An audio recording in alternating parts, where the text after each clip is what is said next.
गठबंधन और बिहार की राजनीति के भविष्य को लेकर के आज हम लोगों के बीच मुकेश साहनी जी आए हैं और महागठबंधन में मुकेश साहनी जी का हम स्वागत करते हैं।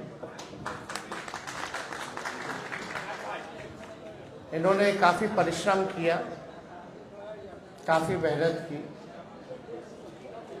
अति पिछड़ा समाज को जोड़ने में उनकी समस्याओं को उठाया, उनके अधिकार के लिए इन्होंने संघर्ष किया और जिस प्रकार से भाजपा के लोगों ने इनके दल को प्रयास करने का, तोड़ने का प्रयास किया, वो हम सब लोगों ने देखा है। तो आज देश में चुनाव हर जगह है, लेकिन हम गारंटी के साथ कह सकते हैं कि जो लोग कल्पना कर रहे हैं और जो लोग नारा लगा रहे हैं 400 पार का, इस बार बिहार की धरती उनको धूल छटाने का काम करेगी। और हमने कई बार कहा है कि बिहार जो है वो चौंकाने वाला रिजल्ट देगा। हम सब लोग नौजवान हैं, बिहार के लिए नया सोचते हैं, प्रोग्रेसिव लोग हैं, पॉजिटिव लोग हैं, हम लोगों के पास विजन है, हम लोगों के पास रोड मैप है कि किस तरीके से बिहार को हम लोग आगे ले जाने का काम करेंगे। हम सब लोग देश के हालात को भी देख रहे हैं, जहां तानाशाह रवैया अपनाया जा रहा है, जहां संविधान पर खतरा है। और ताजुब है, कई लोग, जब हम लोग बोलते थे भाषण में कि भाजपा के लोग जो है संविधान को खत्म करना चाहते हैं, लोकतंत्र को खत्म करना चाहते हैं, इस देश की जो डाइवर्सिटी है उसको खत्म करना चाहते हैं, भाईचारे को खत्म करना चाहते हैं, शांति अमन चैन को भंग करना चाहते हैं, तो कुछ लोग सवाल पूछते थे कहां से कह रहे हैं कि भाजपा के लोग संविधान खत्म कर रहे हैं। आज आप लोगों ने देखा होगा, हमने ट्वीट करके एक वीडियो रिलीज किया है, जब बैठक चल रही है गया में, भाजपा का इंटरनल बैठक है, चुनाव की तैयारी की बैठक चल रही है। वरिष्ठ नेता भाजपा के, वरिष्ठ मंत्री बिहार सरकार के प्रेम कुमार जी साथ बैठे हैं और उनके सामने एक भाजपा का वरिष्ठ नेता कहता है कि हमको प्रचंड बहुमत चाहिए, 400 पार कराइए और हम लोग संविधान को खत्म कर देंगे। हम लोग ये बताना चाहते हैं कि किसी माई के लाल में दम नहीं जो हमारे देश का संविधान को बदल सके, लोकतंत्र को छीन सके, और जो असली चेहरा जो बीजेपी का है वो सबके सामने वो उजागर हो चुका है।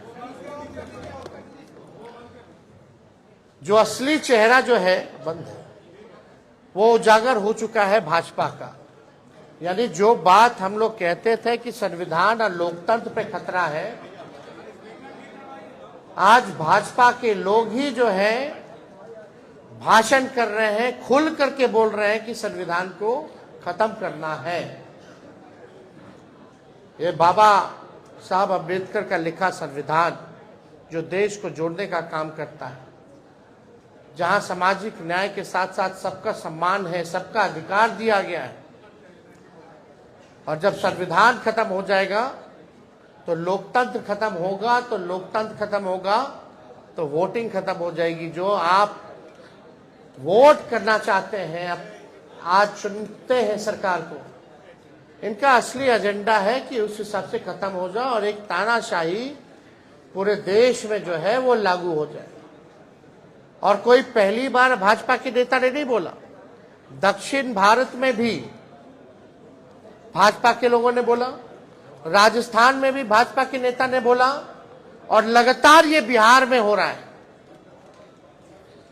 जब लोग जागरूक हो गए, जब अधिकार के लिए लड़ने लगे, जब दलितों की पार्टियां बनने लगी, जब अति पिछड़ों का पार्टियां बनने लगा, पिछड़ों की पार्टियां बनने लग गई, तो बीजेपी को डर हो गया। इसलिए चाहते हैं कि संविधान को खत्म कर दिया जाए। तो आज बेहद खुशी है कि मुकेश साहनी जी ने आज महागठबंधन जो है उसमें शामिल हुए हैं और हम सब लोग, पूरा राष्ट्रीय जनता दल परिवार, सभी हमारे महागठबंधन के सभी साथी, इनका हम लोग स्वागत करते हैं। और आप लोग सब लोग जान रहे हैं कि आज शामिल हो रहे हैं ये, लेकिन इससे पहले महागठबंधन में हम लोगों ने सीटों का ऐलान कर दिया है। सीटें बता दी गई हैं, कौन सा सीट कांग्रेस के खाते में गया और कौन सी सीटें जो है लेफ्ट पार्टियों के खाते में गई, और कौन कौन लोग कितने कितने सीटों पर लड़ेगा। तो आज मुकेश साहनी जी ने एक महत्वपूर्ण निर्णय लिया है बिहार के हित के लिए, संविधान और लोकतंत्र आरक्षण को बचाने के लिए। तो हम लोग इनका स्वागत करते हैं और साथ ही साथ हमारी भी जिम्मेवारी बनती है कि इनको साथ लेकर के हम चलने का काम करें और इनको भी सम्मान दें। तो उसी तर्ज पर जैसा आप लोगों के जानकारी में है, जैसा महागठबंधन ने ऐलान किया था इसी जगह पे कि 26 सीटें जो हैं राष्ट्रीय जनता दल चुनाव लड़ेगी। तो हम राष्ट्रीय जनता दल अपने कोटे में से उस 26 सीटों में से हम 3 सीट जो है मुकेश साहनी जी को, हमारे पार्टी का निर्णय हुआ कि 3 सीटें जो है वो मुकेश साहनी जी को दी जाए। राष्ट्रीय अध्यक्ष जी का भी निर्णय है और वो 3 सीटें, पहला गोपालगंज है, दूसरा झंझारपुर है और तीसरा जो है मोतिहारी सीट जो है। ये फैसला हुआ है कि ये 3 सीटों पर मुकेश साहनी जी की पार्टी चुनाव लड़े। भले ही अलग पार्टी हो, लेकिन हम सब लोग मिलकर के साथ चुनाव लड़ रहे हैं।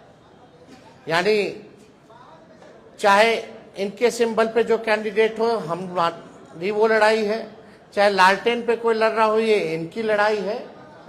और ये एक मजबूत गठबंधन आगे बिहार के भविष्य को देखते हुए केवल लोकसभा ही चुनाव नहीं, बल्कि आने वाला जो विधानसभा चुनाव होगा